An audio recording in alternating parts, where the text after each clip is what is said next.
우리 하나님 말씀 보도록 하겠습니다. 베드로전서 4장 12절에서 16절의 말씀입니다.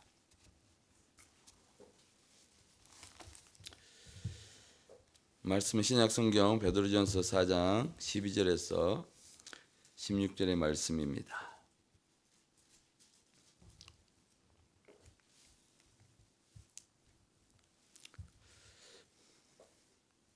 우리의 말씀 함께 읽겠습니다. 사랑하는 자들아, 너희를 연단하려고 오는 불시험을 이상한 일을 당하는 것 같이 능히 여기지 말고 오히려 너희가 그리스도의 고난에 참여하는 것으로 즐거워하라. 이는 그의 영광을 나타내실 때에 너희로 즐거워하고 기뻐하게 하려 함이라. 너희가 그리스도의 이름으로 치욕을 당하면 복이 있는 자로다. 영광의 영 곧 하나님의 영이 너희 위에 계심이라. 너희 중에 누구든지 살인이나 도둑질이나 악행이나 남의 일을 간섭하는 자로 고난을 받지 말려니와 만일 그리스도인으로 고난을 받으면 부끄러워하지 말고 도리어 그의 이름으로 하나님께 영광을 돌리라. 아멘. 오늘 우리가 봤던 본문 베드로전서 4장 12절에서부터 16절의 말씀을 가지고 나의 고난이 하나님의 영광이 되게 하라라는 말씀의 주제를 가지고 함께 은혜를 받고자 합니다. 이제 우리가 사순절 기간을 지나고 있습니다. 이제 우리가 또 한 가지 여러분 계속해서 좀 기도해 주실 것은 4월 20일 부활절이죠. 부활절에 이후 초청 잔치가 있습니다. 교회가 계획할지라도요, 이 행사를 치르기 위해서는 우리가 반드시 기도가 필요합니다. 그래서 이 초청 잔치를 우리가 하나님 안에서 귀한 복음 또 예수님을 영접할 수 있는 그런 귀한 시간으로 가질 수 있도록 여러분들의 계속해서 기도하실 때마다 기도를 해 주시길 바랍니다. 교회 외벽에 현수막에 보면 이 초청장치 이제 소식이 알려져 있습니다. 전해져 있습니다. 그래서 계속해서 여러분 기도가 필요합니다. 저희가 이제 집에서 가정 예배를 이제 계속해서 드리고 있는데 드릴 때 이제 말씀을 묵상하고 이제 계속해서 하나님의 놀라운 은혜가 있기를 원해서 집사람을 놓고 계속 이제 기도하고 있는 중이에요. 제 입술을 통해서 이 딸의 고난이 하나님의 영광이 되게 하라라는 기도가 제 입에서 고백되었습니다.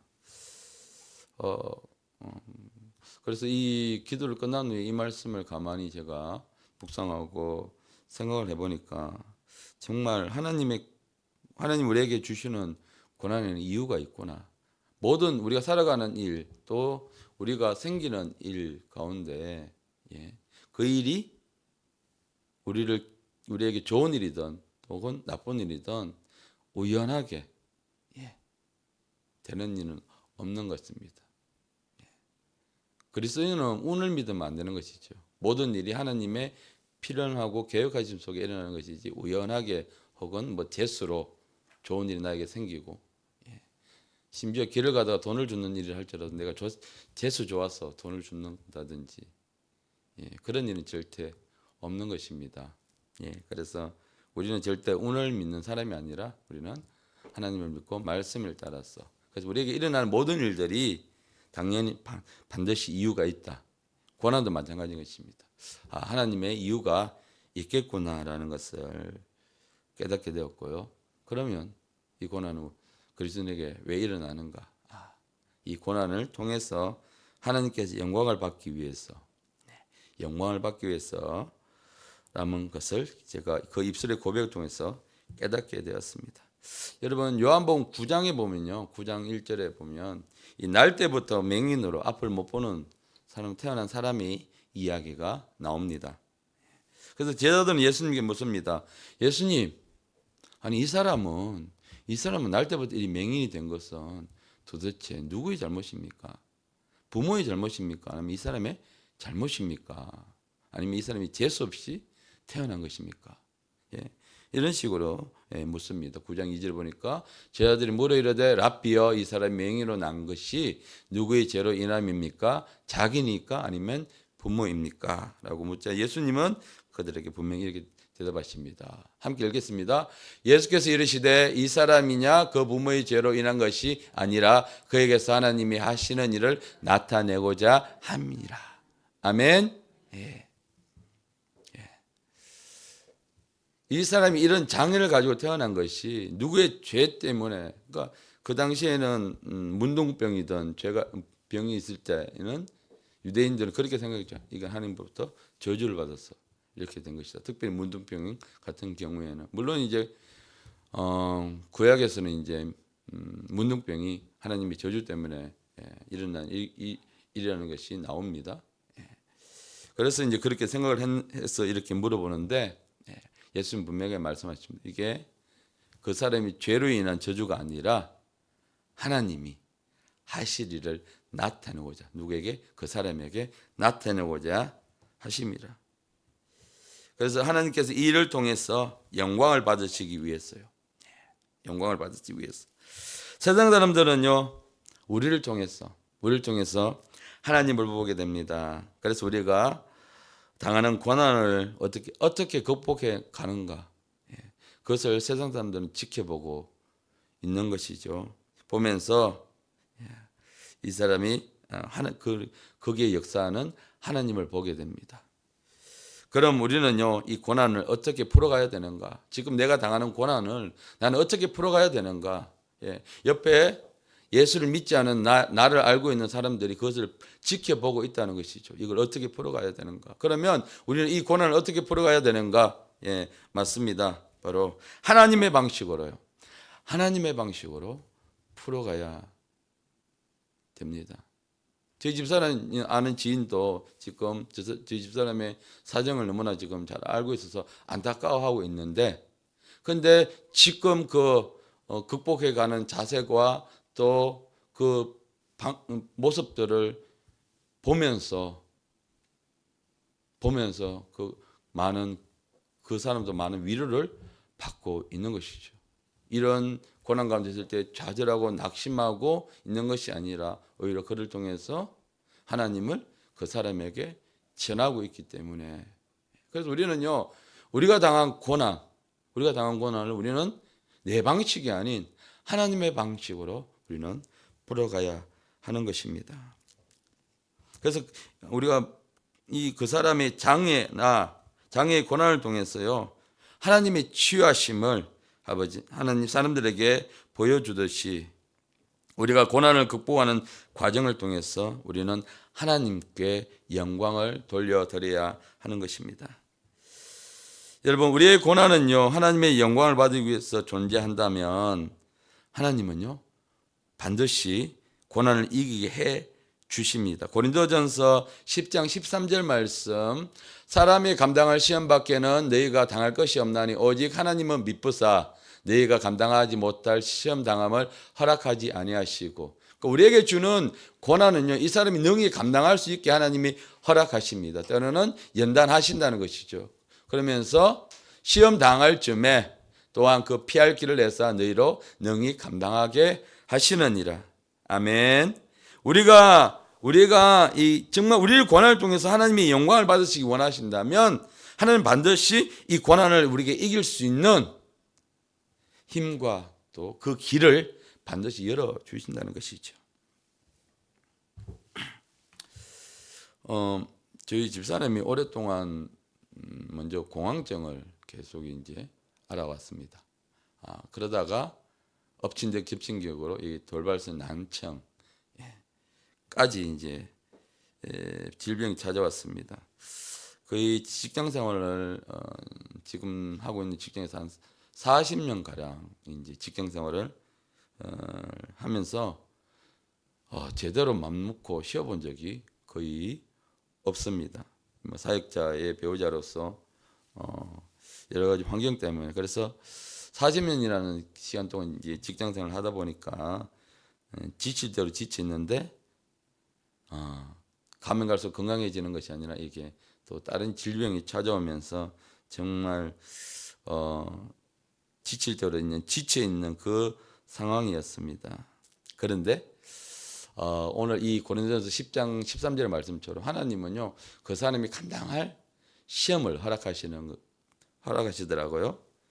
이 찾아온 이 난청이라는 질병 때문에 사실은 이제 다니는 직장에서 원래는 사실은 직장 생활을 계속 할 수 없는 그런 상황이었거든요. 그래서 일반 직장 같으면 그만둬야 합니다. 그만두고 이제 집에서 쉬어야 합니다. 난청이라는 병이 세상에서 말할 때는 뭐 명확한 치료약이 있는 것도 아니고 명확한 치료 방법이 있는 것도 아니고 무조건 뭐 하는 것이다? 쉬는 것이다. 쉬어야 낫는다. 그래서 여러분 혹시라도 약간 귀 쪽에 내가 먹먹한 느낌이 있다 할 때는 바로 병원으로 가셔야 합니다. 방법은 없습니다. 내가 조금의 귀에 먹먹하거나 혹은 이명의 증상이 있을 때는 바로 병원에 그것도 응급실을 찾아가십시오. 찾아가시면 이게 이제 금방 도움을 받아서 병원에서도 저도 이제 이번에 알게 됐는데 응급실에서는 무조건 받아줍니다. 무조건 받아줍니다.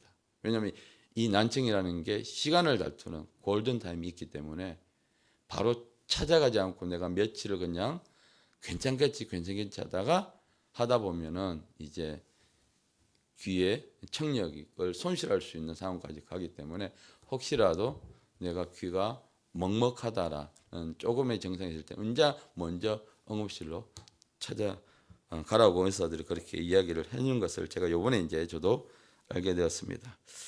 그런데 이제 원래 직장에서 그렇게 관둬야 되는데 하나님께서 피할 길을 주셨습니다. 그래서 병과 함께 6개월의 휴직 기간을 가지게 되었습니다.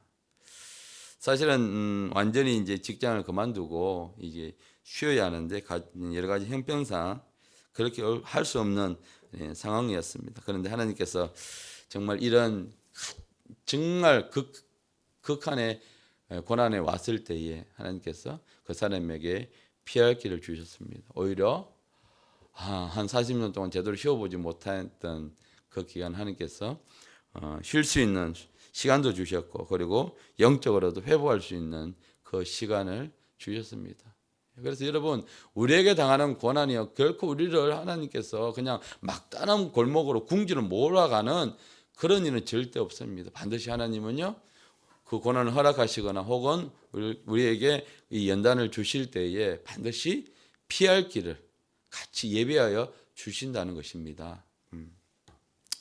그래서 여러분 오늘 우리가 이 본문을 통해서 그래서 우리가 중요한 것은 우리가 믿음으로 이 고난을 뭐로 바라봐야 되느냐?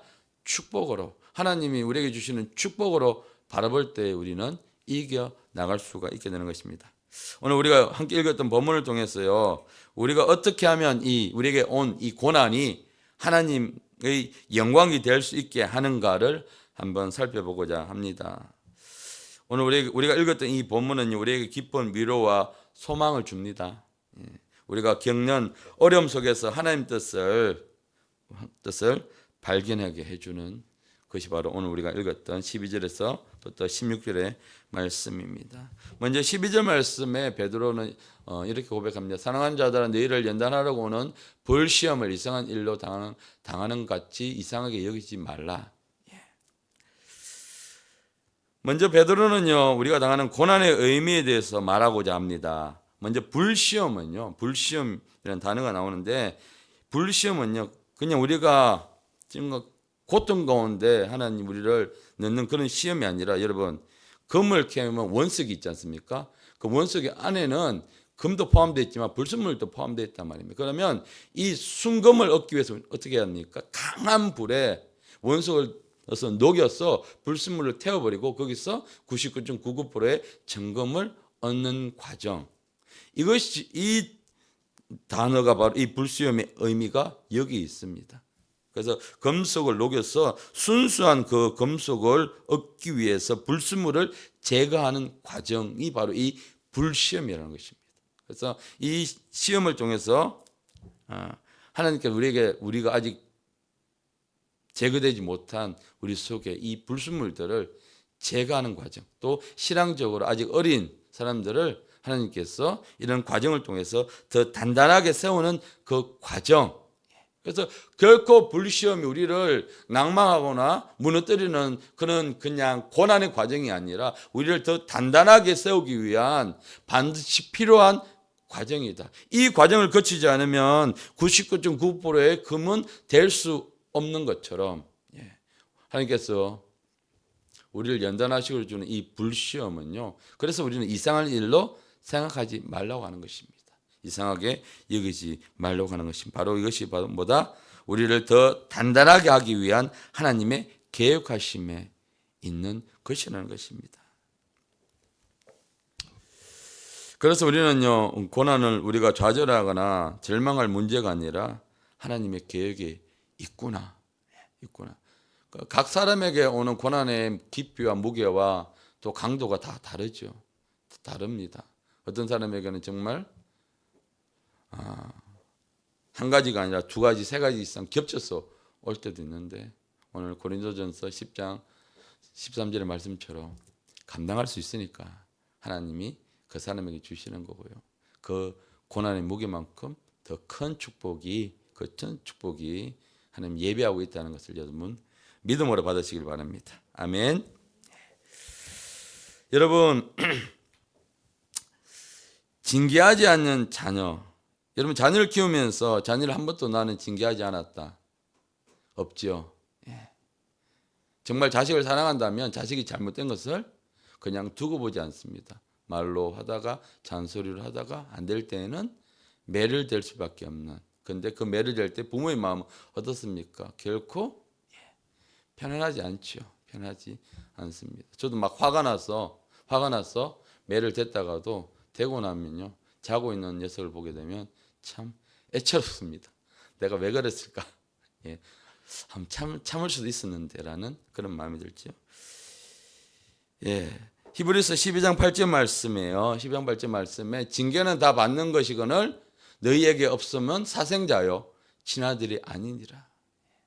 그냥 고난이 없는 인생 우리는 원하지만 이 고난이 없는 인생은 결코 반가운 것이 아니라는 것입니다. 징계는 다 받는 것이라.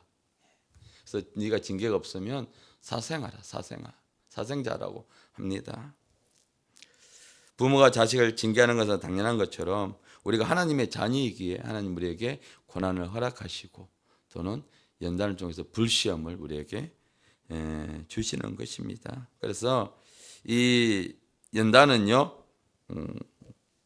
우리가 신앙적으로 성숙하는 단계에서 반드시 필요하고 성장하는 단계에서는 반드시 필요하다는 것이죠.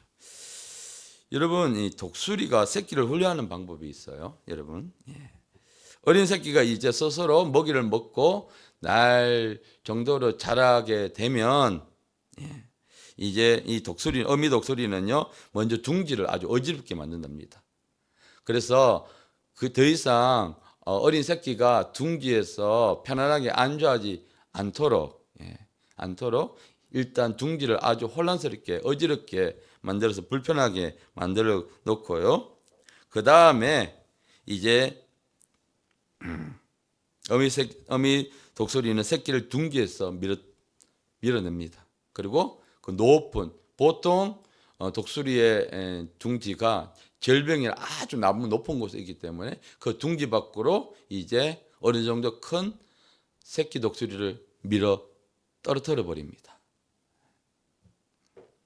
높이가 아주 까마득하기에 이 새끼 독수리는 아직 날개에는 완전히 힘이 붙지 않지만 자기가 살기 위해서 계속해서 날개짓을 할 수밖에 없다는 것이죠. 그런데 아직 날 준비가 되지 않았기 때문에 어느 정도 이제 새끼가 그렇게 떨어지게 되면 다시 어미 독수리는 내려가서 자기 날개로 그 새끼를 받아 올립니다. 그리고 다시 둥지로 올라가서 다시 둥지에서 떨어뜨려 버립니다. 이 과정을 이제 수십 번 반복하는 과정 가운데 새끼 독수리는 드디어 이제 날개에 힘을 얻게 되고 나는 법을 배우게 되는 것입니다.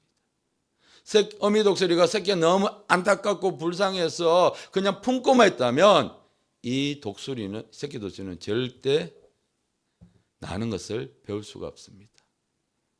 독수리는 보통 하늘 높이 올라가서 아주 좋은 시야를 통해서 공중에서 먹이를 찾다가 손살같이 떨어져서 먹이를 낚아챕니다. 그러기 위해서는 이 나는 법이 너무나 중요하기 때문에 어미 독수리는 이렇게 새끼 독수리를 훈련을 시키게 되는 것입니다. 그리고 높은 곳에서 떨어뜨리는 이유는 무엇입니까?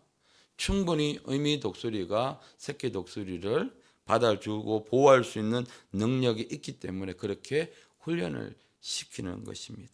이런 권한은요, 반드시 새끼 독수리에게는 반드시 필요합니다. 우리 하나님도 마찬가지입니다. 우리에게 고난을 허락하시는 것은요, 얼마든지 그 고난에서 우리를 구원할 수 있는 능력이 우리 하나님께 있기 때문에 하나님은요, 우리를 고난 가운데 우리를 허락하시고 또 우리에게 연단을 주시는 것입니다. 여러분 시편 34편 24절 말씀 함께 읽겠습니다. 그는 넘어지나 아주 엎드러지지 아니함은 여호와께서 그의 손으로 붙드심이로다. 우리가 고난을 당하게 되면 넘어지는 것처럼 그냥 넘어지는 것처럼 보입니다. 그런데 아주 엎드러지지 않아요. 왜 그렇습니까? 주님의 손이, 주님의 능력의 손이 우리를 붙잡고 있기 때문인 것입니다. 그 능력의 손으로 우리를 고난에서 충분히 건져낼 수 있기 때문에 그래서 우리는 이 믿음을 가져야 합니다. 내가 지금 고난을 받지만 하나님께서 반드시 나를 건지시겠구나. 이것이 바로 여러분 하나님이 우리에게 주시는 고난의 의미인 것입니다. 그러면서 13절에서는요 우리가 당하는 고난에 대해서 그리스도의 고난에 동참하는 것이라고 우리에게 말씀하시면서 오히려 고난당하는 것을 즐거워하라 하십니다.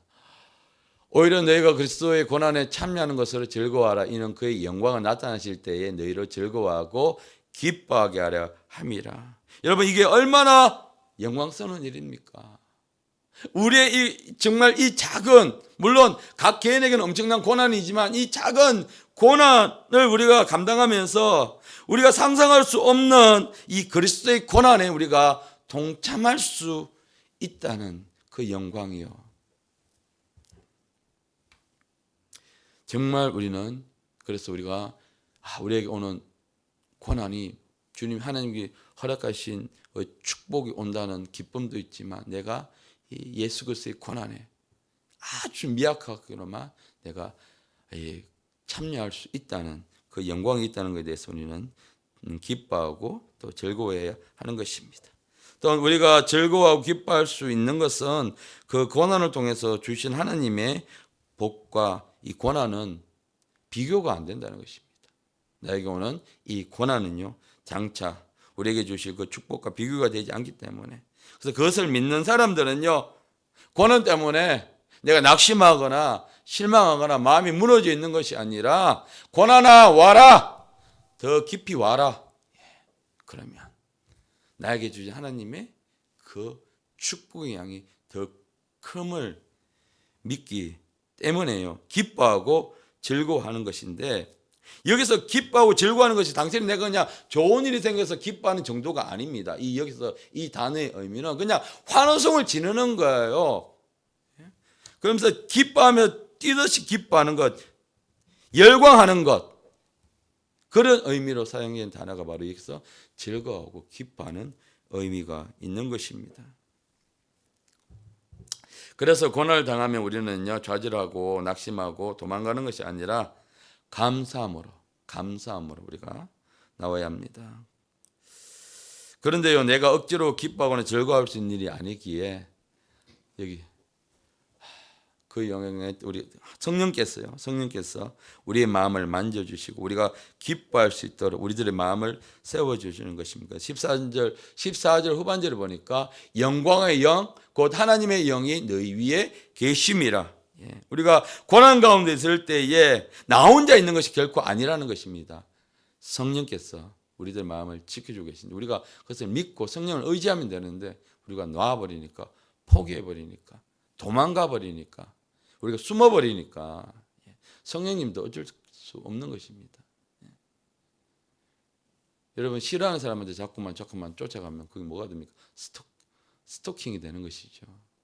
성령님이 인격적인 분이십니다. 우리가 초청하고 원하고 우리가 요청하면 성령님은 언제든지 우리와 도와주시고 함께 하시지만 내가 밀어내고 거부하고 싫어하면 성령님은 더 이상 우리에게 간섭할 수가 없게 되는 그런 인격적인 분이시라는 것입니다. 그래서 여러분, 내가 고난 가운데 있을 때 결코 나 혼자 있는 것이 아니다. 성령님 우리와 함께 계시다. 그러면서 14절에서 고난은 예수 그리스도의 이름으로 당하는 고난은 축복이라고 말씀하십니다. 너희가 그리스도의 이름으로 치욕을 당하면 복이 있는 자로다. 14절에 그렇게 말씀하고 있습니다. 나의 욕심 때문에 당하는 고난이 아니라 예수 이름으로 당하는 고난, 예수 이름으로 당하는 핍박. 때로는 우리가 복음을 전하다가, 때로는 우리가 전도하다가, 혹은 내가 단순히 예수를 믿는다는 이유로 우리가 핍박을 당할 때에 그것 때문에 마음이 힘들 수는 있지만 바로 영광의 영, 곧 하나님의 영이 우리 위에 계시다는 것. 그분이 우리들의 마음을 위로해 주고 만져주고 계십니다. 그래서 우리는요, 그런 핍박과 그런 여러 가지 어려운 환경 속에 우리 굴하지 않고 어떤 믿음으로 당당하게 우리가 전할 때에 하나님의 역사가 그 현장에서 일어나게 되는 것이죠. 저도 이제 학교 앞에 전도를 할 때에 어떤 선생님들은 나와서 자기도 교회를 다니는데 백날 이렇게 학교 앞에서 아이들한테 선물 주고 해봐야 아이들은 전혀 움직이지 않으니까 헛수고합니다라고 하는 선생님들이 종종 있었습니다. 그럴 때마다 마음이 좀 많이 힘들고 같은 믿는 사람이 왜 그럴까라는 그런 마음이 있었습니다. 이거는 핍박의 근처도 가지는 못하지만 그런 말을 들을 때마다 마음이 무너지진 않았지만 힘이 빠지고 마음이 힘들 때도 있었습니다. 그런데요, 그럴 때마다 성령님은 마음을 만져주시고 또 위로해 주시고 또 그 다음 날 또 나가서 전할 수 있는 마음을 주셨습니다. 여러분, 성령님이 함께 계십니다. 물론 우리가 복음을 전하는 일이, 전도하는 일이 결코 쉬운 일은 아니지만 우리는 성령님 우리와 함께 계심을 믿고 우리는 담대함으로 전하고 나머지는 성령님께서 역사하신다. 그 믿음으로 우리가 정면 돌파해 나가면 하나님의 역사가 일어나게 되는 것입니다. 그래서 여러분, 이 순간을 우리가 극복하게 되면 우리는 뭐냐? 하나님께 영광을 올리게 되는 것입니다. 결코 우리가 좌절하지 않으면요, 그들은, 우리를 핍박했던 그들은요, 우리들의 모습을 통해서 살아계신 하나님을 보게 됩니다. 그들도 바라봅니다. 이 사람이 어떻게 하는가? 내가 이렇게 말하고 나서도 이 사람이 좀 포기하고 돌아가는가? 아니면 끝까지 그 일을, 복음 전하는 일을 계속하는가? 그걸 또 보게 되는데요. 그를 통해서 우리가 승리하게 되면 그것이 바로 우리가 하나님께 영광을 올리게 되는 일이 되는 것입니다. 그래서 14절은 우리가 예수 이름으로 당하는 고난인데 복이 있다고 말씀하시지만 15절에요. 15절에는 똑같은 고난인데 이런 고난은 당하지 마라라고 이야기를 하고 있습니다. 15절 함께 보겠습니다. 너희 중에 누구든지 살인이나 도둑질이나 악행이나 남의 일을 간섭하는 자로 고난을 받지 말려니와, 똑같은 고난인데 자기의 실수와 자기의 잘못, 또 이런 반사회적인 잘못으로 인해서 당하는 고난은 그리스도인으로서는 철저하게 주의하고 조심하라라고 합니다. 이 고난은 여기서 보면 받지 말라고 합니다. 베드로가 받지 말라고 합니다. 여러분, 왜냐하면 이런 고난은 오히려 더요, 그리스도인으로서 하나님의 영광을 가리는 일이 되고요, 사람들에게 하나님을 욕되게 보이는 고난이 되기 때문입니다. 그래서 우리가 고난을 받을 때에 우리의 삶이 하나님이 기쁘시게 하는 그 모습으로 우리가 이루어져야 됨을 우리는 바라봐야 합니다. 고난을 받았는데 고난이 온 이유를 우리 살펴야 되는데 무조건 고난이 왔다고 내가 그렇게 하면 안 되는 것이, 이 고난이 왜 왔는가? 나의 잘못인가? 내 어떤 잘못으로서 내 욕심 때문에 이런 고난을 당하는가? 아니면 정말 열심히 내가 하나님의 말씀에 순종했는데 받는 고난인가? 반드시 그것이 분별돼야 된다는 것이죠. 그래서 이런 고난은 우리가 살면서 주의를 해야 한다는 것입니다. 이제 우리가 오늘 말씀을 마무리하면서요. 그리스도의 고난에 대한 자세가 바로 16절에 다시 한 번 더 베드로는 이야기하고 있습니다.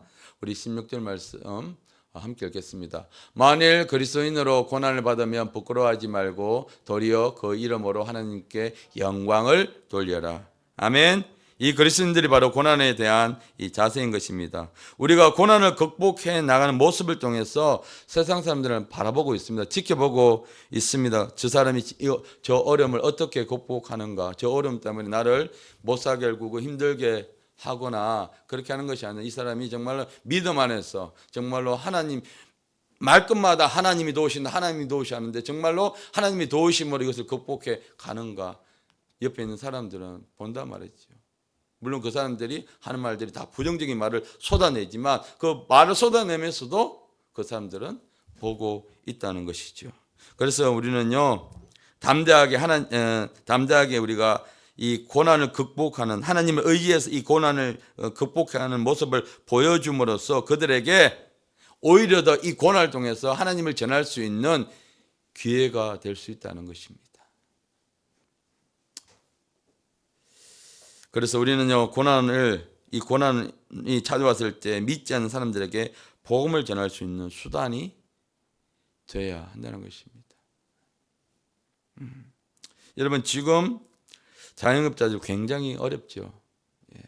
나가면 상가에 그냥 다 임대 이렇게 다 붙어져 있고 장사가 너무 안 된다 합니다. 그런데 사업을 하는 사람들에게 이런 말이 있죠. 어려울 때가 기회다. 어려울 때가 기회이다. 다들 어렵다고 이야기할 때 정말 다들 어렵죠. 어렵다고 이야기할 때 믿음의 사람들은 이것을 기회로 잡는 사람들이 있다는 것입니다. 그 사람들의 고난의 극복의 과정은요. 하나님의 이 간섭하심을 통해서 하나님을 전적으로 믿고 의지하심을 통해서 이 어려움이 정말 하나님 나에게 주시는 축복을 얻기 위한 과정이구나라고 생각하면서 그 어려움을 극복해 나갈 때에 옆에서 같이 어려움을 겪고 있는 믿지 않은 사람들에게 큰 도전이 된다는 것이죠. 나는 이렇게 지금 어렵고 나는 이렇게 장사가 안 되는데 그래서 나는 늘 내 마음속에는 내일에 대한 염려와 걱정으로 내 얼굴이 찌푸려져 있는데 옆에서 예수님을 전하는 이 사람은 나와 같이 똑같이 어렵고 똑같은 상황 속에 있는데 매일마다 얼굴에 근심을 없고 웃는 모습으로 이 어려움을 극복해 나가는 것을 볼 때 그 사람들에게 도전이 되지 않겠습니까? 왜 사람들이 성공하는 사람들의 강연을 들으러 가겠습니까? 그들이 그 도전을 받고 그것을 보면서 도전받기 위해서요. 희망을 얻기 위해서, 용기를 얻기 위해서 가는 것이죠. 우리도 그것이 마찬가지입니다. 그래서 그런 도전을 통해서 그들에게 하나님을 전하고 그들이 하나님께 돌아올 수 있는 계기가 되는 것입니다. 그래서 우리가 고난을 어떻게 극복해야 되는가, 또 왜 나의 고난이 하나님께 영광이 되게 해야 하는가 우리가 여기서 알 수 있는 것이죠. 이것이 바로 나의 고난이 하나님의 영광이 되는 것입니다. 그러니까 지금 어렵다고 절대 도망가거나 좌절하지 마시고 또 우리는 더 예수 이름을 붙잡아야 합니다. 그래서 도리어 그 이름으로 하나님께 영광을 돌려라. 아멘. 우리가 어릴 때일수록 우리가 고난 가운데 있을 때일수록 우리는 더 하나님의 이름 예수 그리스도의 이름을 부르면서 하나님께 영광을 올려드리는 우리들의 믿음의 모습을 회복해야 될 것입니다. 자, 사랑하는 여러분, 우리가 고난이 하나님의 영광이 되게 하려면 어떻게 해야 할까? 우선 고난을 두려워하지 말고 그것을 기쁨으로 받아들이는 모습을 가져야 합니다. 그리고 고난 속에서 하나님을 더 의지하고요. 그분의 뜻을 묵상하면서 하나님의 뜻이 어디에 있나 라는 것을 우리 묵상하면서 살아가야 합니다. 우리의 고난이 결코 하나님의 영광을 드러내는 길이 되기를 결국은 되기를 소망합니다. 하나님께서 우리의 고난을 통해서 영광 받으시기를 기도하면서 이 시간 함께 하나님께 이 시간 우리가 그리스도의 이름으로 고난을 받아들이고 우리의 삶을 하나님께 그 고난의 삶을 완전하게 드리는 결단하는 시간을 갖기를 주님 원합니다. 여러분 오늘 묵상하는 말씀입니다. 말씀 함께 두 구절 읽겠습니다. 만일 그리스도인으로 고난을 받으면 부끄러워하지 말고 도리어 하나님께 영광을 돌려라. 내게 능력 주시는 자 안에서 내가 모든 것을 할 수 있느니라. 이 말씀을 붙잡으시고 오늘 또 내게 오는 고난이 있다면 우리가 정면 돌파할 수 있는 제자의 모든 성도들이 되시기를 예수 이름으로 축원합니다.